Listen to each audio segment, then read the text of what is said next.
श्री कृष्ण गोविंद हरे मुरारी। हे नाथ नारायण वासुदेवाय।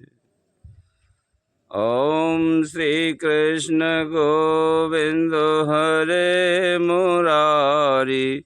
हे नाथ नारायण वासुदेवाय। श्री कृष्ण गोविंद हरे मुरारी। हे नाथ नारायण वासुदेवाय। हे नाथ नारायण वासुदेवाय। हे नाथ नारायण वासुदेवाय। श्री कृष्ण गोविंद हरे मुरारी। हे नाथ नारायण वासुदेवाय। प्रिय सज्जनों, हम आपको एक अद्भुत कथा श्रवण कराने जा रहे हैं जो कि श्रीमद् भागवत के अंदर श्रवण कराई जाती है।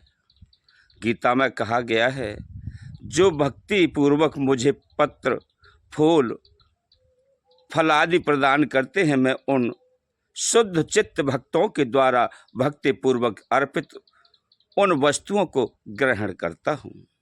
इसलिए श्री कृष्ण कहते हैं कि यदि कोई श्रद्धा और प्रेम के साथ मुझे निष्कपट रूप से कुछ अर्पण करे तो मैं उसे अवश्य ग्रहण करता हूँ। इस विषय में एक और सत्य कथा है प्रिय बंधुओं। वह कथा किस प्रकार से है कि एक ब्राह्मण था जो श्री विग्रह की पूजा किया करता था। भगवान कृष्ण की मूर्ति की पूजा किया करता था। ऐसा एक ब्राह्मण था और पूजा के बाद वह प्रतिदिन भगवान कन्हैया को भोग लगाया करता था। अब तो इस कार्य के लिए उसे तनख्वाह मिलती थी, वेतन मिलता था। वेतन न मिलने पर वह पूजा नहीं करता था। उसका उस मूर्ति से कोई लेना देना नहीं, उस मूर्ति से कोई प्रेम नहीं, कोई भाव नहीं। केवल उसका सिद्धांत था, मुझे तनख्वाह मिलती है, पैसा मिलता है, वो केवल क्रियाएं पूरी करता था। अब प्रिय बंधु, उसका श्री विग्रह से कोई लेना देना तो था नहीं। भारत में ऐसे अनेक व्यवसायी पुजारी पड़े हैं जो घर घर जाते हैं, वे पूजा के लिए सीधा मांगते हैं, जैसे चावल, आटा, दाल, सब्जी, कपड़ा, बर्तन आदि लेते हैं। इसे वे भगवान को दिखा करके और सब सामान को बांध करके अपने घर के लिए ले जाते हैं। घर में इकट्ठा करते हैं परिजनों को, उन्हें सेवन कराते हैं। प्रिय बंधु, एक बार ये ब्राह्मण कुछ दिनों के लिए नगर से कहीं बाहर जा रहा था। उसने अत्यंत प्रेम पूर्वक अपने पुत्र को बुलाया और कहा कि बेटा, मेरे लाल, मैं बाहर जा रहा हूँ। ठाकुर जी को स्नान कराने के बाद बेटा रोजाना आप प्रतिदिन भोग लगाना। उस बालक ने पूजा के विषय में अधिक कुछ तो नहीं सीखा रखा था, लेकिन उस बच्चे ने कहा कि अच्छा पिताजी, आपकी जैसी आज्ञा, आप कह रहे हो, मैं कन्हैया का भोग लगा दिया करूंगा स्नान करा करके। अगले दिन उसकी माँ जब भोजन बना रही थी, रोटी सब्जी आदि बना करके तैयार कर लिया, तो उन्होंने ठाकुर जी के लिए थाली सजाई और गंगा जल लेकर के पहले तो कन्हैया को गंगा जल में स्नान कराया, तुलसी चढ़ाई और उन्हें सिंहासन पर विराजमान कर दिया। फिर तुलसी पत्र डाल करके रोटी सब्जी का ये कहते हुए भोग लगाने लगा कि ठाकुर जी, ठाकुर जी, ठाकुर जी, मेरे निवेदन को सुनो, आप अपना भोजन ग्रहण कीजिए, आप खाइए प्रभु, मैं यहीं खड़ा हूँ। देखो प्रभु, मैं आपके पास ही खड़ा हूं, आप भोजन को पा लीजिए। अब तो प्रिय बंधु, इस प्रकार से वह बच्चा निवेदन करता रहा। आप नहीं खाओगे? अरे खा लीजिए प्रभु। वह कुछ देर खड़ा रहा, फिर उसके हृदय में ऐसा भाव आया, कहने लगा, ठाकुर जी, मैं लगभग आधे घंटे से खड़ा हूं आपके पास। जब मेरे पिताजी भोग लगाते थे तो आप उसे 3-4 मिनट में ही बड़े खुश होकर के, प्रसन्न होकर के खा लेते थे, पर मैं कोई मंत्र आदि तो जानता नहीं है प्रभु, इसलिए आप नहीं खा रहे हैं। अरे मेरे पिताजी यहाँ नहीं है प्रभु, तो क्या हुआ, आप भूखे ही रहेंगे? जब तक आप नहीं भोजन को पाएंगे प्रभु, मैं भी नहीं खाऊंगा। आपको खाना पड़ेगा प्रभु, अन्यथा मैं भी भोजन को त्याग दूंगा जब तक आप नहीं खाओगे। वह अत्यंत प्रेम और निष्कपटता से ये कह रहा था। यदि हरिनाम जप करते समय ऐसी भावना हमारे हृदय में न हो तो मंत्र का प्रभाव नहीं होता। यदि हम ठाकुर जी की सेवा ऐसी भावना से न करें तब वे हमारी सेवा क्यों स्वीकार करेंगे? अरे कुछ समय प्रतीक्षा करने के बाद बालक ने कहा कि प्रभु, आप नहीं खाएंगे, ठीक है, मैं तब तक भूखे ही सोए जाता हूं। सुन लीजिए, मत खाओ, मैं भी भूखा सो जाता हूं। आप नहीं खाओगे तो मैं भी नहीं खाऊंगा। अब तो प्रिय बंधु, उसके पश्चात भगवान अपने आप को रोक नहीं सके। वे अपने सिंहासन से उठ करके और तुरंत नीचे उतर आए, सिंहासन से उतर करके बैठ गए और दोनों हाथों से खाने लगे।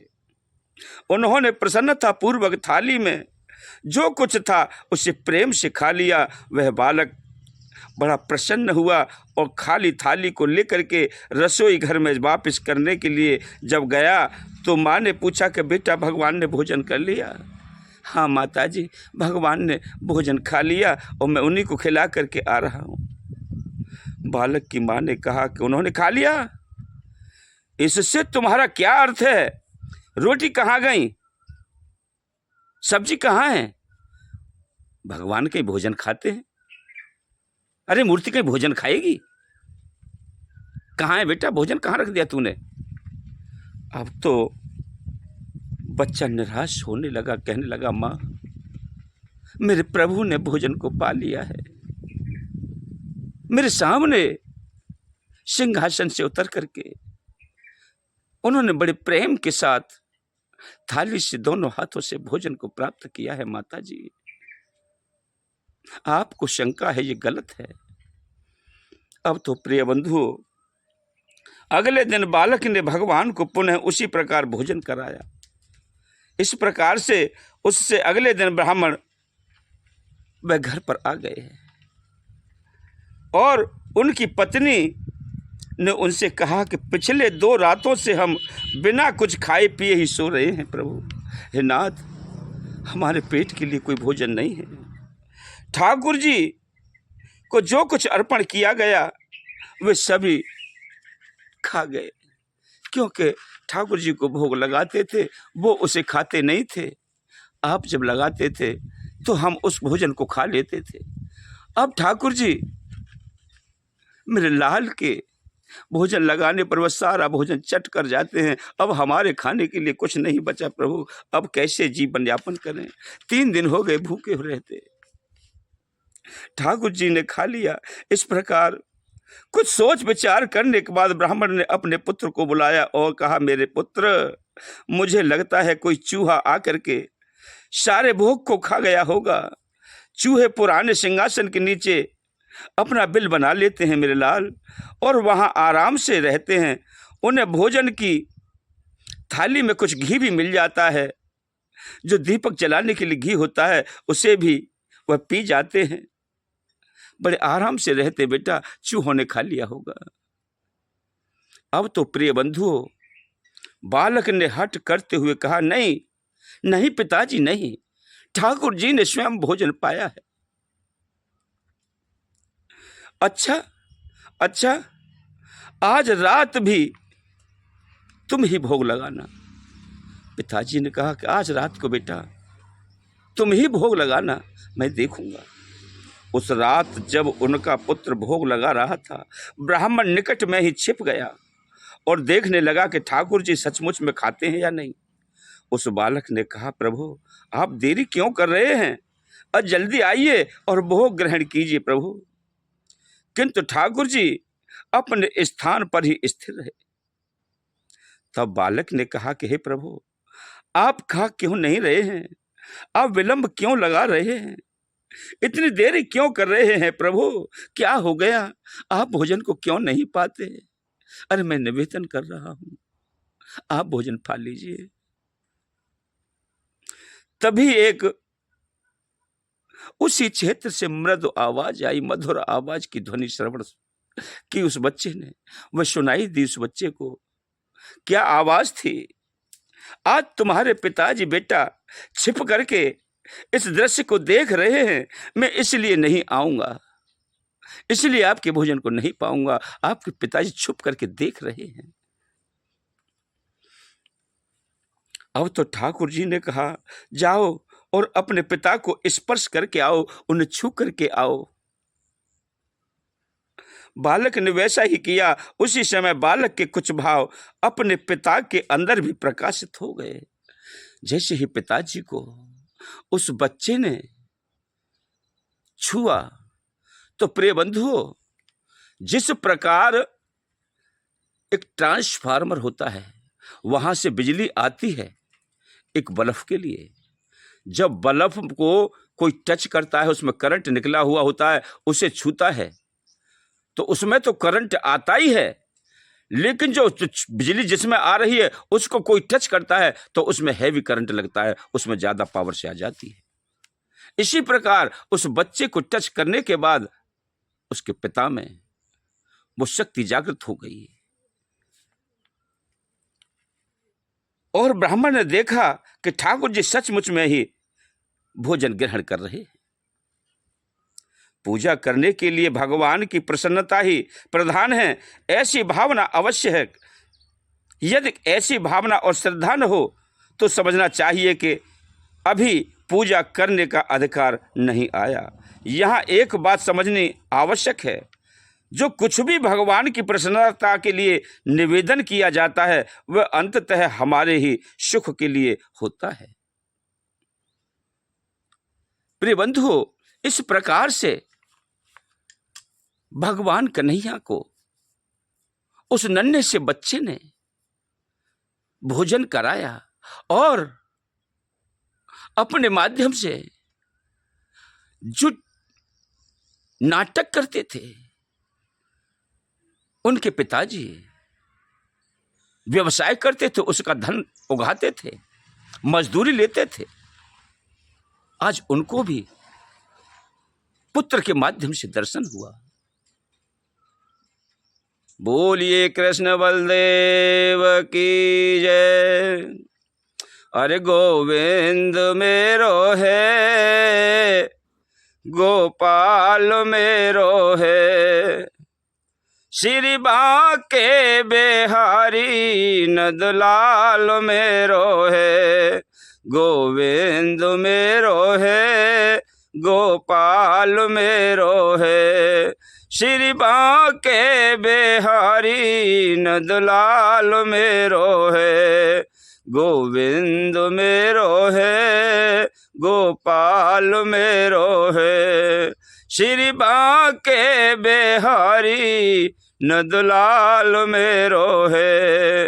बोलो बंसी वाले की जय, मुरली वाले की जय, बोलो माखन चुरैया की जय जय जय, मुरली वाले की जय, बंसी वाले की जय, बोलो नागो नथैया की जय जय जय। ओम नमो नारायण, ओम नमो नारायण, ओम नमो नारायण।